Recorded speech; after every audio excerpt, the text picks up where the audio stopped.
minimal sebagai orang tua kah, sebagai guru kah kita mampu untuk memberikan hal-hal yang menjadikan pedoman bagi anak kita. Kalau andaikan kita berikan atau belikan handphone sama anak kita, batasannya harus memang berikan beberapa pemahaman kepada anak muda kita agar mereka tidak terjerumus pada hal negatif itu. Bismillahirrahmanirrahim. Assalamualaikum warahmatullahi wabarakatuh. Waalaikumsalam warahmatullahi wabarakatuh. Selamat ala Rasulillah.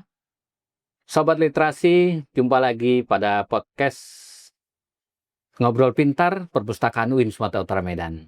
Hari ini kita kedatangan seorang tamu pada sesi podcast untuk Guru Besar UIN Sumatera Utara Medan. Seorang ilmuwan, alhamdulillah sudah berhadir di tengah kita. Beliau adalah Guru Besar Bimbingan Kanseling dari Fakultas Ilmu Dakwah dan Komunikasi.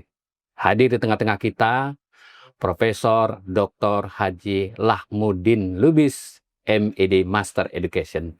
Apa kabar, Prof?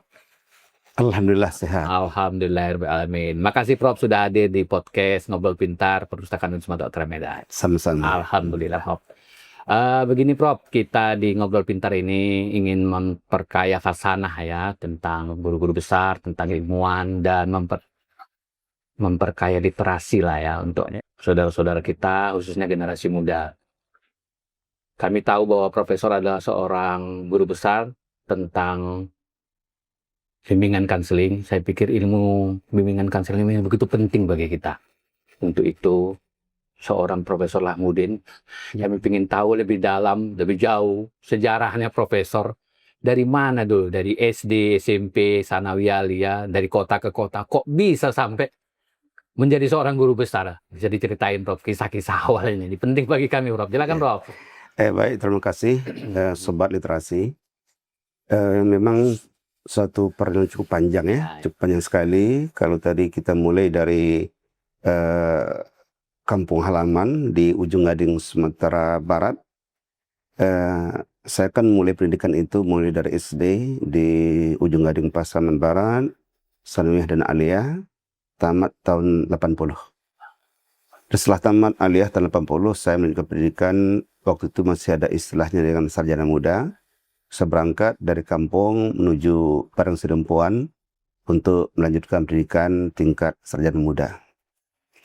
Alhamdulillah atas izin Allah dan doa semua keluarga serta tentunya usaha dari kita sebagai mahasiswa, saya dapat menamatkan pendidikan BI atau sarjana muda saya pada tahun 83, yang alhamdulillah ketika itu dianggap pertama kali siap dari kami satu kelas sebanyak 68 orang.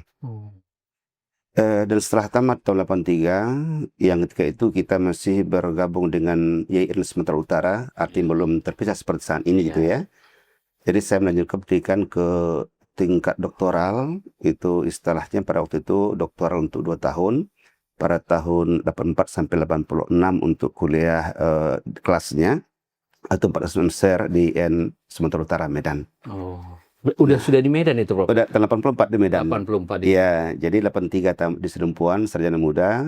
Kemudian itulah saya ke Medan Sumatera Utara ini melanjutkan pendidikan S1, juga pada pendidikan di Prodi PAI, Pendidikan Islam Tarbiyah di Sumatera Utara Medan. Pendidikan Islam namanya. Pendidikan Islam PAI, Pendidikan Agama Islam.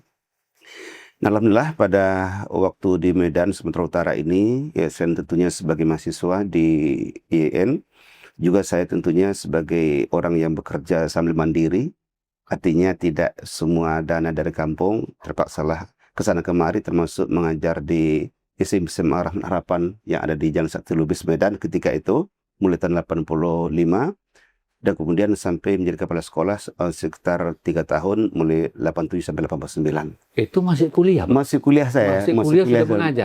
Masya Allah. Kepala sekolah saya waktu itu, di SMP Rahman Harapan, tahun 87 sampai 89. Dan pada waktu itu setelah kita tamat tahun 87, ini ada satu motivasi luar biasa dari Pak Rektor kita almarhum Nazir Atlani ketika itu, dia di Medan. Motivasi yang sangat luar biasa, artinya bahwa bagi mahasiswa yang dianggap bagus nilainya, masing-masing fakultas diamankan untuk jadi dosen. Jadi ketika itu kami ada 4 fakultas kebetulan, masa itu baru 4 fakultas, masa itu belum ada, sekarang sampai 8 ya. Masa itu ada syariah, ada tarbiyah, ada usul dan dakwah ya, ada 4 fakultas. Nah ketika itu alhamdulillah atas izin Allah saya dengan berbagai pertimbangan termasuk mungkin ya salah satu nilai agak bagus dari tarbiyah Ya. itulah jadi dosen tahun 88 itu. Kemudian Syukur Khalil almarhum dari Usuluddin Dari Usuluddin. dan Abdullah Jamil dari dakwah, Ya. Azizah dari syariah. Dari syariah. Nah kebetulan waktu itu kan fakultas dakwah baru buka ini. Iya. Nah banyak dosen-dosen yang diperuntukkan atau ditugaskan dari fakultas lain di dakwah ditugaskan. Nah waktu 88 itu Pak Rektor kita dan berbagai di fakultas mengusulkan dosen-dosen muda tertentu diperuntukkan untuk dakwah, memperkuat proses dakwah ketika itu. Nah jadi waktu itu dari 4 kami yang tamat atau yang lulus untuk jadi dosen tahun 88 itu 3 orang ke dakwah diutus. Iya. Saya dari tarbiyah walaupun dalam tarbiyah tapi ditugaskan ke fakultas dakwah. Dakwah. Dan memang waktu itu di sana ada namanya prodi BKM, bimbingan bimbingan penyuluh masyarakat, BPM, bimbingan penyuluh masyarakat. Nah, jadi lihatlah mata kuliah apa yang relevan dengan itu. Nah, itu asalnya sehingga jadilah mata kuliah saya diberikan ketika itu bimbingan penyuluhan yang istilahnya BP, belum sekarang dari BK ya. Ini kan BK ini berubah nama dari BP itu tahun 95 ya. 95 ya. Itu Permendikbud tahun nomor 25 tahun 1995. Itu berubah nama. Nah, jadi tadi ketika saya diamanahkan oleh rektor untuk ditugaskan menjadi dosen Fakultas Dakwah dan Komunikasi Universitas Utara Medan, termasuk juga Syukur Khalil dari Usuluddin juga beliau dalam bidang komunikasi, dan Pak Abdullah juga merupakan alumni dakwah sendiri. Jadi 3 orang kami yang tahun itu menjadi dosen di dakwah, sementara Azizah bertahan di syariah ketika itu. Iya, betul. Makasih Prof. Ini sejarah dari Pasaman Barat, Prof. Itu Sumatera Barat itu, Prof. Iya, betul sekali. Sumatera Barat pindah ke Sidempuan, Sumatera Utara pindah ke kota Medan. Iya, betul sekali. Ini sebuah perjalanan. Terus sampai Medan bukan hanya kuliah, Prof. Bahkan mengajar tadi, Prof. Mengajar. Pengalaman yang luar biasa ini, Prof. Iya. Kok sampai terpikir, Prof, begitu sampai S1 nggak mencukupkan pendidikan? Katanya, Prof, sampai S2, S3. Ini perlu juga ini inspirasi bagi kami, Prof. Silakan, Prof. Terima kasih dan sobat literasi yang saya hormati. Kebetulan setelah tadi menjadi dosen tahun 88, dan kita memang merasakan bahwa S1 itu relatif sangat sederhana sekali keilmuan kita. Dan ada motivasi dari kita dari awal memang selama bisa memungkinkan kita akan kuliah. Karena salah satu upaya kita untuk dapat meningkatkan harkat martabat keluarga adalah melalui pendidikan. Iya. Barangkali sedikit perlu sampaikan, saya kan di antara kami sudah 5 orang bersaudara. Sedikit kebalik ke belakang cerita kita. Saya kan anak kelima dari 5 bersaudara. Kebetulan karena kita memang latar belakangnya ekonomi yang relatif tanda petik sangat lemah ya. Bukan hanya sangat lemah. Karena ketika saya umur 2 tahun ayah sudah meninggal dunia. Jadi kita lah terpaksa untuk katakanlah berusaha untuk mandiri, untuk mencari kerja dan sebagainya. Nah oleh karena itu motivasi dari awal seperti itu.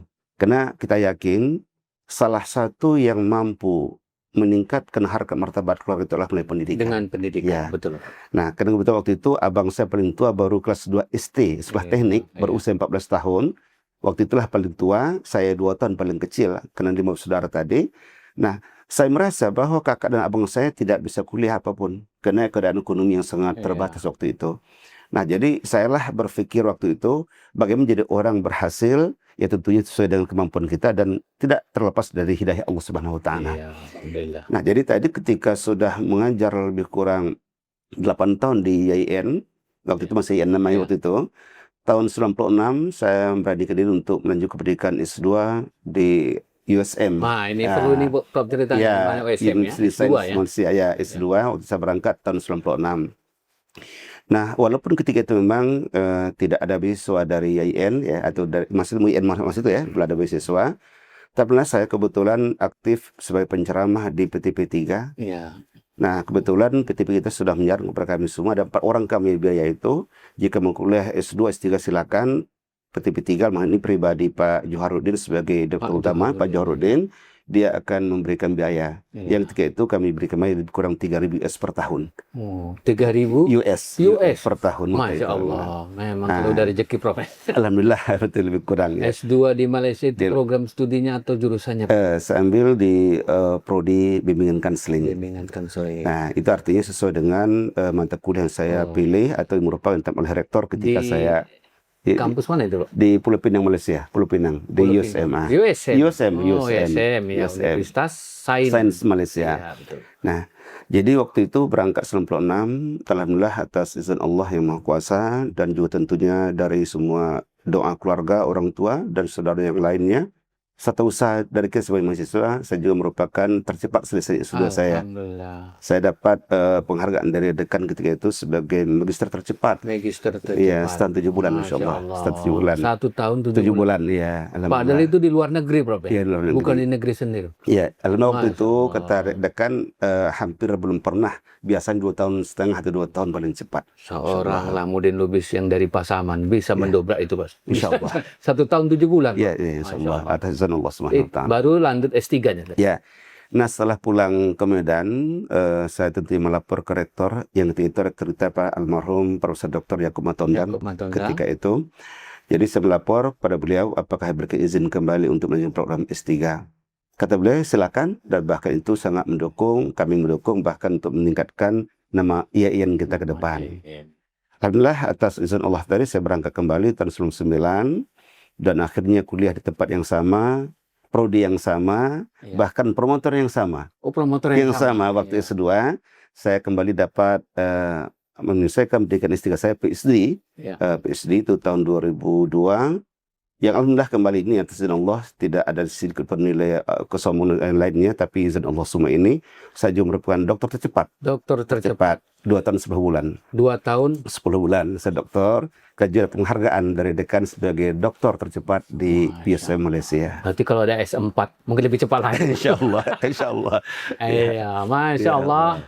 Makasih Prof, inspirasi bagi kami, bagi Iya. kita Sobat Literasi, Iya. bahwa 2 tahun sudah ditinggalkan orang tua tadi Prof ya. Iya.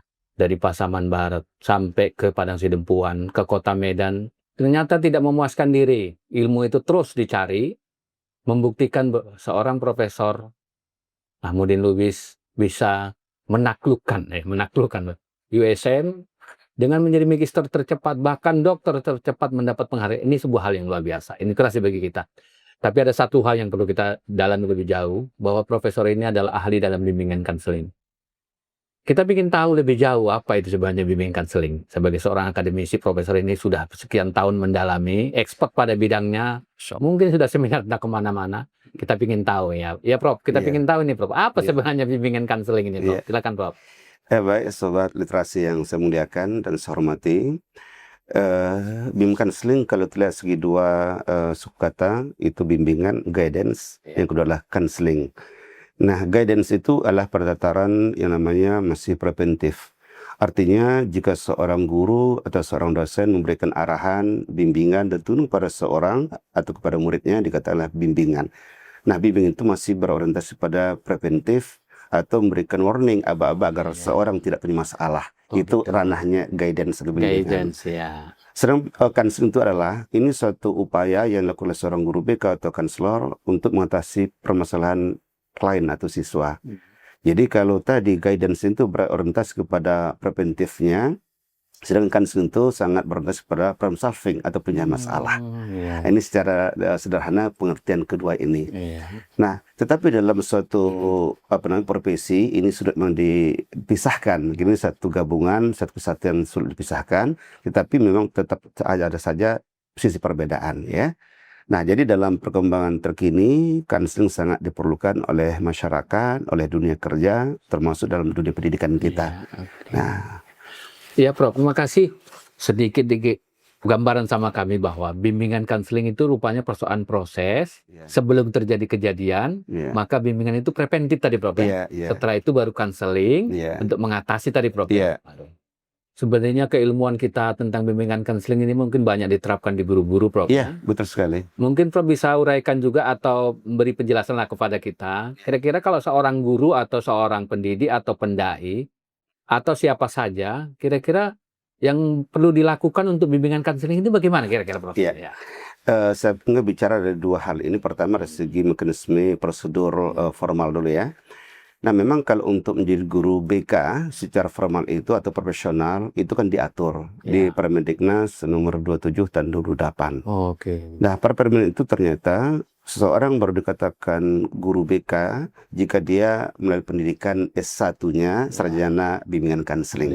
Nah, itu kelas formal ya, kita bicara formal. Nah, guru BK itu nanti pada akhirnya dia tidak mengajar dan studi di kelas, tapi dia berupaya hanya untuk memberikan termasuk dari nilai preventif, itu memberikan orientasi, informasi ini dan ranah ranah guidance-nya.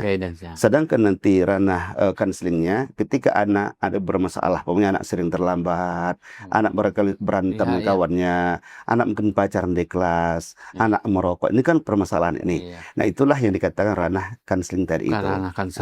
Nah, jadi oleh karena itu setiap kita harus memang itu harus memahami, kalaupun tidak secara profesional dalam hal untuk tadi sesuai dengan Permendiknas tadi itu, minimal sebagai orang tua kah, sebagai guru kah kita mampu untuk memberikan hal-hal yang menjadikan pedoman bagi anak kita, bagi murid kita. Pemain berikan warning anak-anak kita, wahai anak muridku sekalian, jangan pernah dekati narkoba nak. Ini kan preventif ini. Preventif kan.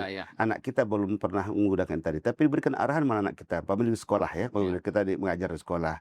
Anakku sekalian, jangan pernah bergaul dengan mereka yang sudah pernah terlibat narkoba nak. Nah, kalau sudah terjadi nanti nak, ini sudah untuk keluarnya. Sama halnya dengan anak kita yang ketika ngajar SMP umpamanya. Umpamanya kita katakan, wahai anak-anakku, kalian jangan pernah merokok nak. Baik, ini kan anakku belum merokok ini kan. Tapi kita berikan anak-anakku sekalian, jangan pernah merokok nak. Rokok itu sangat berbahaya nak. Banyak hal negatifnya. Selain merusak fisik kalian, bau mulut kita juga, juga kemudian bahagi kita bisa rusak. Juga. Bahkan di sisi lain juga orang keberatan, mungkin asap rokok kita menghisap orang yang sengsara gitu. Nah, jadi artinya diberikan sama anak kita umpamanya aba-aba warning atau peringatan agar tidak terjadi, itu namanya guidance tadi. Nah, itu bimbingan tadi. Jadi artinya kita gabungkanlah baik sebagai orang tua atau sebagai pendidik, apapun profesi kita, preventif perlu kita jabarkan, terapkan dimanapun kita berada kepada anak kita maupun generasi muda kita. Wah, Masya Allah, Prof. Rupanya bimbingan konseling yang selama ini mungkin kita pahami hanya satu mata pelajaran atau satu mata kuliah, rupanya dalam kehidupan kita sehari-hari ada bimbingan konseling. Iya. Mungkin Prof bisa juga lah menyampaikan kepada kita, mungkin hari ini generasi muda kita salah satunya, Prof, kecanduan gadget atau apa. Iya, betul sekali. Mungkin Prof bisa menceritakan lah kira-kira tantangan bimbingan konseling yang dihadapi oleh dunia hari ini, atau tantangan bagi guru, tantangan bagi siapa saja yang pelaku-pelaku bimbingan konseling ini, kira-kira apa, Prof, yang dihadapi lah begitu, Prof? Iya. Baik, sahabat literasi yang saya muliakan, memang cukup banyak yang menjadi PR kita sebenarnya, PR kita semua, termasuk PR dari guru BK maupun dosen-dosen mengajar tentang BK ini. Memang pertama terlihat generasi kita saat ini sangat rentan dengan masalah yang namanya gadget tadi ya, gadget. Dan bahkan mereka banyak menyalahgunakan gadget itu ya. Termasuk dalam pembelajaran pun saat ini kan mahasiswa kita atau siswa di berbagai tempat pun untuk membuat kerja tadi, membuat PR kah namanya, membuat makalah itu hanya menggunakan AI itu ya, ChatGPT kan, ChatGPT. Jadi artinya mereka ingin cepat hasil tapi tanpa bekerja. Nah, itulah harus yang kita perbaiki ini. Karena tantangan ke depan cukup sangat banyak, rumit sekali ya. Apalagi masalah-masalah antisosial tadi. Masalah barangkali ada pemerkosaan ya. Kadang anak SMP sama anak SMP, bahkan anak SMP dan SSD. Nah, ini kan sesuatu yang sangat luar biasa tantangan kita. Nah, makanya saya selalu katakan pada baik di pengajian jamaah kita maupun para mahasiswa, terutama bagi orang tua, kalau andai kan kita berikan atau belikan handphone sama anak kita, batasannya. Wah, itu batasan. Saya selalu katakan, kalau umpamanya anak SMP, katakan kita berikan handphone sama mereka, kita upayakan jam 7 malam, sepakati handphone disita oleh orang tua. Oh, ditarik. Ya, betul. Ya, jadi cukup diberikan sama dia pagi sampai jam 7 malam, maghrib tarik. Masih SMP. Itu, Prof. Kalau SMA paling tinggi itu jam 9 malam. Jadi bersyarat anak kita. Kalau andainya kamu mau handphone nak, saya belikan dengan syarat. SMP dia jam 7 malam maghrib store handphone ke saya. Kalau SMA? SMA malam jam 9 malam. Gitu. Nah, kalau andai kan dibiarkan mereka memegang handphone sampai malam, itu banyak terjadi di berbagai tempat ya. Sudah banyak buktinya, banyak buktinya. Anak-anak nggak tidur. Sampai jam 3 pun dia masih menggunakan handphone, masih menggunakan, melihat, bahkan mohon maafnya, ini menonton hal yang negatif yang bisa merusak masa depan dia, menghancurkan generasi itu sendiri. Jadi bimbingan konseling pada saat itu berperan, betul? Berperan, betul. Setelah para orang tua, selain tentunya memberikan katakanlah memberikan makan minum, memberikan Ya. perhatian, termasuk ada pengawasan ketat. Pengawasan ketat. Kepada anak kita Dimulai dari keluarga. dari Prof. keluarga. Masya. Kita nggak bisa terlepas, memang peran keluarga itu sangat dominan Iya, ya. iya. Jadi maka dikatakan, kalau kemarin kita sudah menjelaskan Pak itu mamanya sangat memahami ada tripusat pendidikan itu ya, tripusat, ya, betul. pendidikan itu. Ini kan utamanya keluarga. Iya, keluarga. Maka juga Allah katakan, ya ayyuhallazina amanu qu Ku anfusakum ampusakum. wa ahlikum naro. Masya Di situ Allah. dia. Ya, betul, Prof. Ya. Baik, Sobat Literasi, ternyata persoalan bimbingan konseling sekali lagi banyak hal yang bisa dibahas. Tetapi dari banyaknya itu, ada di lingkungan kita masing-masing, Prof ya? Iya. Di mana di keluarga kita. Kita semua punya keluarga, kita punya anak. Di sana bimbingan konseling harus berperan. Maka kita sebagai orang tua, sebagai generasi muda, sangat perlu memahami, mendalami, dan menyikapi bahwa bimbingan konseling ini bukan hanya dipahami secara formal, Prof ya. Tapi secara informal harus kita pahami dan kita lakukan bagaimana kita tindakan preventif tadi. Iya, preventif. Kami percaya bahwa Profesor telah mendalami ini lebih jauh. Mungkin tidak sendiri ya, Prof ya. Bimbingan konseling ini perlu kerjasama sama orang lain dan lain sebagainya. Iya. Kami ingin juga sekali lagi, Prof, mungkin ada asosiasi atau persatuan-persatuan konseling ini yang Prof tahu lah, atau bagaimana mungkin Prof terlibat di dalamnya, kami percaya. Bisa juga diinformasikan kepada kami, kelompok-kelompok, katakanlah dulu komunitas tentang bimbingan konseling ini, Prof. Iya. Silakan, Prof. Betul sekali. Sobat Literasi yang saya muliakan, memang dalam profesi itu kita memang terlibat dan insya Allah ikut di dalamnya, itu APKIN. APKIN, Asosiasi Bimbingan Konseling Indonesia. Oh iya, iya. Jadi kalau periode yang lalu itu di Sumatera Utara, saya bersama teman-teman dari Unimed itu, dari termasuk ya kawan-kawan yang mengikuti dan mendalami konseling itu, seperti Profesor Abdul Murad ya, diantaranya Profesor Abdul Munir. Ini kami terlibat sebagai pengurus di APKIN Sumatera Utara. Kalau periode yang lalu itu saya sebagai wakil ketua ya pada periode yang lalu. Periode tahun ini itu kita bergabung di APKIN Nasional. Saya juga sebagai seorang itu anggota di APKIN tersebut, walaupun tidak sebagai pengurus inti di APKIN pusat tersebut.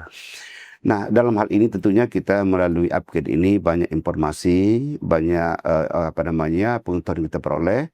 Karena ilmu tidak pernah berhenti ya, tetap kita update, kita pelajari dan mendalami. Bagi saya bahwa seorang apapun profesi kita, terutama akademisi ini, baikkah barangkali bidang kita S2, S3 apapun profesor, harus sama belajar memang. Belajar, mengupdate dan mengupgrade ilmu kita.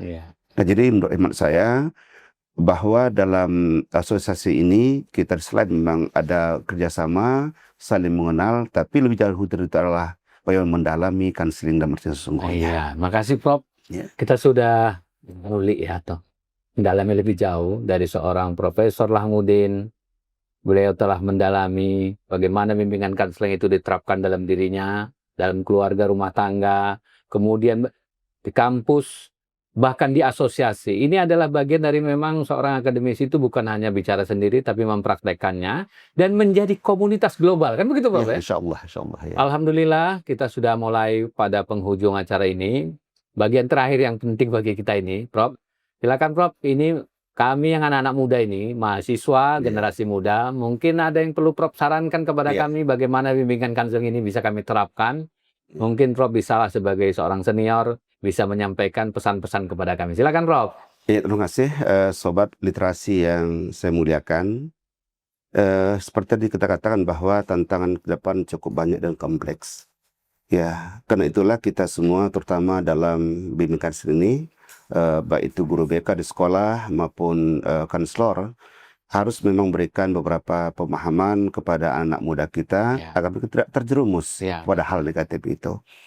Nah, ternyata memang dalam kehidupan kita ini persoalan tidak berhenti dan tidak hanya ada pada diri kita, tapi ada pada lingkungan kita. Masya Allah, Karena itulah maka setiap mahasiswa kita harapkan lebih kreatif, dinamis, mandiri, dan punya adaptif atau mampu berinteraksi, berkomunikasi dengan berbagai pihak, dan paling tidak seorang dapat dikatakan baik dan bebas dari masalah ketika mampu beradaptasi, berinteraksi dengan orang lain secara baik dan benar. Masya Allah. Nah, disitulah perlukan memang arahan semua pihak, bukan hanya guru BK, bukan hanya dosen bimbingan konseling, tapi semua kita. Semua kita. Mulai dari orang tua, guru biasa, guru studi manapun, termasuk tentunya sebagai dosen bidang akademisi, Ya. atau mungkin berkaitan dengan bidang akhlak dan sebagainya, harus bersama untuk dapat memberikan penyuluhan, memberikan penjelasan, memberikan arahan kepada anak kita agar Iya. mereka terarah, Terarah. sehingga pada akhirnya mereka mandiri dan mampu beradaptasi dengan berbagai pihak. Masya Allah. Terima kasih Prof. Alhamdulillah. Baik Sobat Literasi. Hanya sebentar, tapi rasanya, apa istilahnya? Daging semua ya. Daging semua. Apa yang disampaikan oleh Prof. Dr. Lahmudin MID ini adalah bagian yang ada kita hadapi selama ini. Ada catatan penting dari beliau tadi.